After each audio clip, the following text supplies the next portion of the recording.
मुंबई में एक्टर सैफ अली खान पर हुए हमले मामले को लेकर एक तरफ जांच लगातार तेजी के साथ चल रही है और वहीं अब बड़ा बयान इस पूरे मामले में मुंबई पुलिस की तरफ से दिया गया है। मुंबई पुलिस का कहना है कि इस मामले में कई संदिग्धों को फिलहाल हिरासत में लिया गया है और सैफ अली खान मामले में जिस संदिग्ध की जो तस्वीर जारी की जा रही थी, इसमें बताया जा रहा था कि एक संदिग्ध को गिरफ्तार किया गया है, उसका इस मामले से लेना देना नहीं।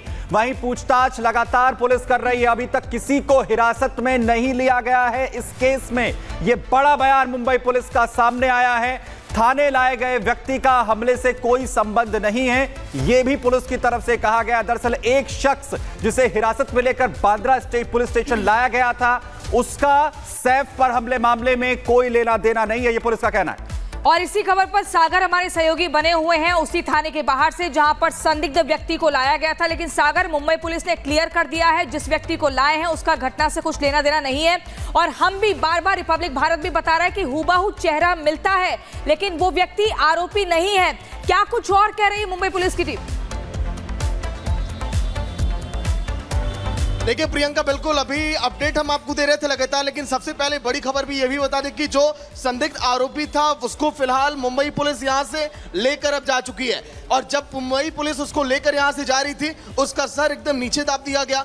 दोनों तरफ पुलिसकर्मी बैठे थे, अधिकारी बैठे थे, ताकि किसी मीडिया कर्मी के कैमरे में उस संदिग्ध आरोपी की तस्वीर तक ना कैद हो पाए। देखिए इस समय यहाँ पर तस्वीरें अब हम आपको दिखा रहे हैं। इस समय थोड़ा यहाँ पर खालीपन आपको दिखाई देगा क्योंकि संदिग्ध आरोपी इस समय थाने से जा चुका है, जिससे कहा जा रहा है कि पूछताछ लगातार की जा रही थी। लेकिन आखिर 3.5 घंटे तक अंदर संदिग्ध आरोपी को बिठाया गया था, उससे क्या पूछताछ की गई है। मुंबई पुलिस ये भी कह रही है कि कई अभी और संदिग्ध आरोपियों को हिरासत में लिया जाएगा। आखिर ये संख्या कितनी होगी? एक आरोपी को पकड़ने के लिए अभी और कितनी निशानदेही के बाद लोगों को इस तरह से हिरासत में लिया जाएगा? क्योंकि मुंबई पुलिस के हाथ अभी खाली है। ये हाथ अभी कब तक खाली रहेंगे? क्योंकि मुंबई पुलिस के तमाम अधिकारी, तमाम पुलिसकर्मी, क्राइम ब्रांच की टीमें जब अंदर हमें दिखाई दे रही है, उनके माथे पर सेकंड वो चिंता की लकीरें हमें साफ तौर पर दिखाई दे रही है कि हाँ, आखिर मुख्य आरोपी है का जिसने इस पूरे हाई प्रोफाइल वारदात को अंजाम दिया। सैफ अली खान पर हमला किया, वो भी एक दो नहीं 6 बार उन चाकुओं से, जो चाकू लेकर अपने बैग में वो पहुंचा हुआ था। सागर, लेकिन ये कहा जा रहा है कि जिस तरीके से ये जांच लगातार चल रही है उसमें कुछ संदिग्धों को फिलहाल पुलिस ने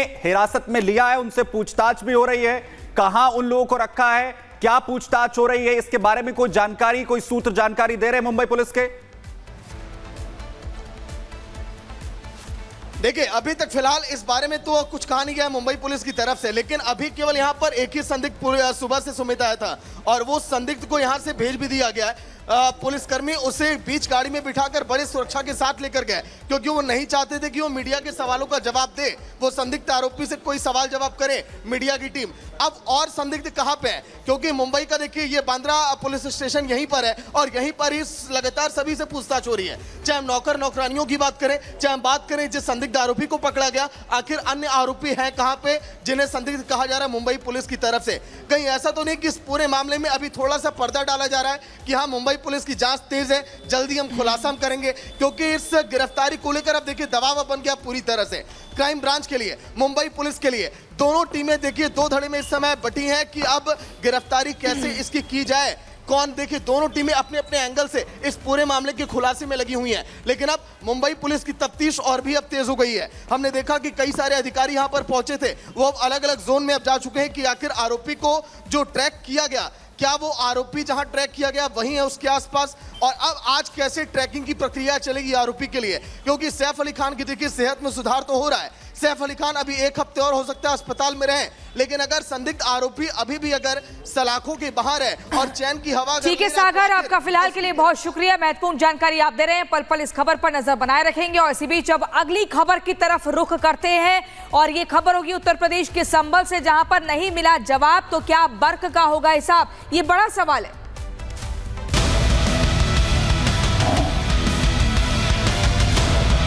कोई जवाब या साक्ष्य नहीं आता है तो उसी दिन विचार करेंगे कि आगे क्या कार्रवाई करें।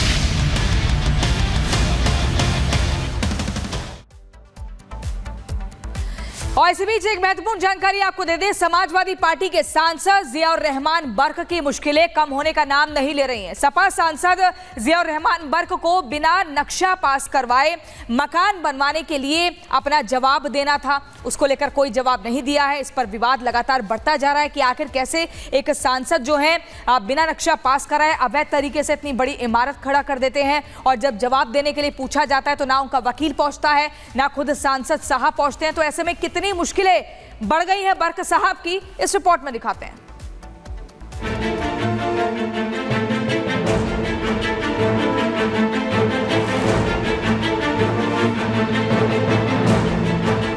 में जो हमारे एक्ट में प्रावधान है उसके तहत हम कार्रवाई करेंगे। में जो हमारे एक्ट में प्रावधान है उसके तहत हम कार्रवाई करेंगे। ये चेतावनी है समाजवादी पार्टी सांसद जियाउर रहमान बर्क को संभल की एसडीएम वंदना मिश्रा की। एसडीएम वंदना मिश्रा ने सपा सांसद जियाउर रहमान बर्क को बिना नक्शा पास करवाए मकान बनवाने के मामले में जवाब दाखिल करने के लिए 23 जनवरी तक का समय तो दे दिया है, लेकिन ये भी कहा है कि अगर 23 जनवरी तक जवाब नहीं मिला तो फिर एक्शन होगा। अब ये अगले बृहस्पतिवार को अगर उनका संतोषजनक साक्ष्य और जवाब नहीं आता है उसके उपरांत हम इस पर विचार करेंगे। हम उसमें जो हमारे एक्ट में प्रावधान है उसके तहत हम कार्रवाई करेंगे। गौरतलब है कि सपा सांसद जियाउर रहमान बर्क को 17 जनवरी से पहले तक अपना जवाब देना था, लेकिन बर्क विनिमय कार्यालय की तरफ से भेजे गए नोटिस का जवाब नहीं दे पाए। मकान से संबंधित दस्तावेजों की नकल निकलवाने में समय लगने का हवाला देकर सपा सांसद जियाउर रहमान बर्क के वकील ने एसडीएम वंदना मिश्रा से 1 हफ्ते का समय और मांगा। उन्हें अब समय तो मिल गया है, लेकिन बर्क को अब हर हाल में 23 जनवरी तक अपना जवाब दाखिल करना होगा। अभी अंतिम नोटिस नहीं दिया था और साक्ष्य दाखिल करने के लिए कहा था। साक्ष्य के लिए कागजों की जरूरत होती है, जो अभी हमने नकलें अप्लाई कर रखी है, अभी नहीं मिल पाई हैं। जैसे ही मिलेंगी हम न्यायालय में दाखिल कर देंगे। सपा सांसद जियाउर रहमान बर्क इन दिनों चौतरफा मुश्किलों से घिरे हैं। एक तरफ तो उन पर संभल में लोगों को हिंसा करने के लिए उकसाने का आरोप लगा है, तो दूसरी तरफ बिजली चोरी और बिना नक्शा पास करवाए मकान बनवाने के मामले में वो घिरे हैं। अब देखना होगा कि संभल की एसडीएम वंदना मिश्रा की तरफ से दिए गए तय समय में सपा सांसद जियाउर रहमान बर्क अपना जवाब दाखिल कर पाते हैं या नहीं। Bureau report, Republic Bharat. और अब बात करते हैं जम्मू कश्मीर के राजौरी इलाके की, जहां पर इस वक्त रहस्यमय बीमारी ने अपने पैर पसारे हुए हैं।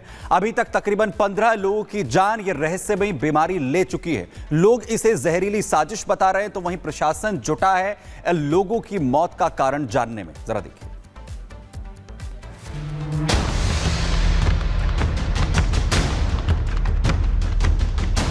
हमें लगता है कहीं ना कहीं यहाँ पर जो है पॉइजनिंग पदार्थ कोई डाल के खाने में दिया।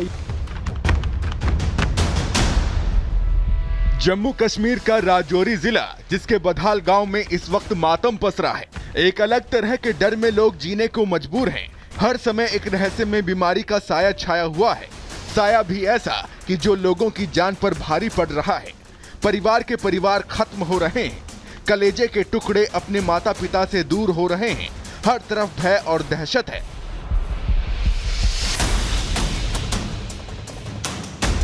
पिछले 1.5 महीने में हुई कई मौतों ने इस रहस्यमय बीमारी की गुत्थी को और उलझा दिया है। पहले जिसे लोग वायरस अटैक मान रहे थे, लेकिन पुणे के वायरोलॉजी डिपार्टमेंट के इससे इनकार करने के बाद अब इस मामले में नया मोड़ आ गया है। गांव के लोग इसे टारगेट किलिंग से जोड़कर देख रहे हैं, साथ ही मामले की उच्च स्तरीय जांच की भी मांग कर रहे हैं। ये कहीं ना कहीं एक, मैं कहता हूँ कि हमारे सोसाइटी के अंदर कोई टारगेट किलिंग की जा रही है। कोई ऐसा पदार्थ खाने में मिलाया जा रहा है या ये हम कह नहीं सकते, लेकिन अभी ये इन्वेस्टिगेशन का पार्ट रहेगा। इन्वेस्टिगेशन भी करते हुए आज 40 दिन हो गए एडमिनिस्ट्रेशन को। जनवरी के महीने में 12 से 16 जनवरी यानी कि पिछले 4 दिनों में जो वाक़या सामने आए हैं, 6 मौतें और हुई हैं।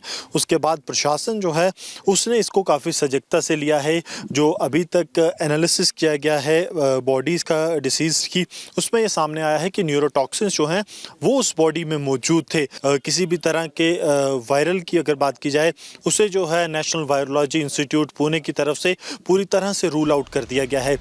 पिछले 1.5 महीने में मौतों की यह संख्या चिंताजनक रूप से बढ़ी है और इस पर स्थानीय प्रशासन ने त्वरित कार्रवाई शुरू कर दी है।